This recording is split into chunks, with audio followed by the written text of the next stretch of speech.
परियों का शहर और खोई हुई रानी, a magical kids story in roman Hindi. एक बार की बात है, एक छोटी सी लड़की थी जिसका नाम था मीनू। मीनू को कहानियां सुनना और सपने देखना बहुत पसंद था।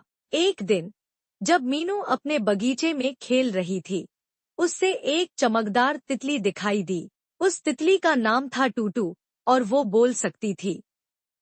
मीनू हैरान थी, लेकिन टूटू ने कहा, डर मत मीनू, मैं परियों के शहर से आई हूँ, हमें तुम्हारी मदद चाहिए। मीनू ने सोचा ये एक सपना होगा, लेकिन जैसे ही उसने टूटू का हाथ पकड़ा, दोनों हवा में उड़ गए। कुछ ही देर में मीनू एक सुंदर जगह में पहुंच गई, परियों का शहर।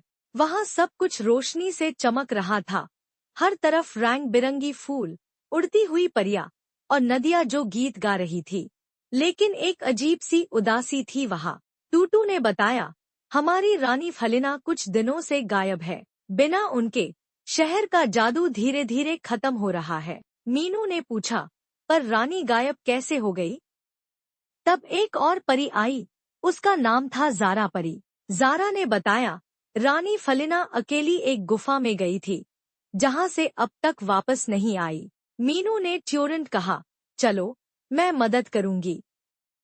टूटू, ज़ारा और मीनू ने मिलकर एक यात्रा शुरू की। उन्होंने जादू का कॉम्पास बनाया, जिसमें रानी का दिल का रंग था। कॉम्पास उन्हें ले गया एक पुरानी गुफा तक, जहां अंधेरा था और एक जादुई ताला लगा था। ताला सिर्फ एक सच्चा दिल ही खोल सकता था। मीनू ने अपने दिल से बोला, मैं रानी को बचाना चाहती हूँ, क्योंकि मैं सबकी खुशी में अपनी खुशी देखती हूँ। जैसे ही उसने ये कहा, ताला खुल गया और गुफा में रोशनी छा गई। अंदर रानी फलिना थी, एक बड़ी सी जादुई नींद में। उसके आसपास अंधकार का जादू था।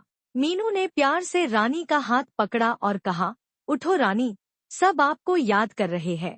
तभी एक चमक उतरी और रानी ने आंखें खोल दी। उसका जादू वापस आ गया और अंधेरा मिट गया। परियों का शहर फिर से रोशन हो गया। सब परियां खुशी से झूम उठी। रानी फलिना ने मीनू को गले लगाया और कहा, तुम्हारी हिम्मत और सच्चे दिल ने मुझे बचा लिया। तुम हमारी शहर की दोस्त बन चुकी हो। रानी ने मीनू को एक जादुई हार दिया, जिसे जब भी मीनू चाहे परियों के शहर वापस आ सकती थी। मीनू मुस्कुराई, हाथ हिलाया और टूटू के साथ वापस अपने बगीचे में आ गई। उस रात मीनू ने अपने सपनों में फिर से परियों के साथ डांस किया और सोचा, कभी कभी सच्चे सपने ही सबसे खूबसूरत कहानियां बन जाते हैं। दी एंड।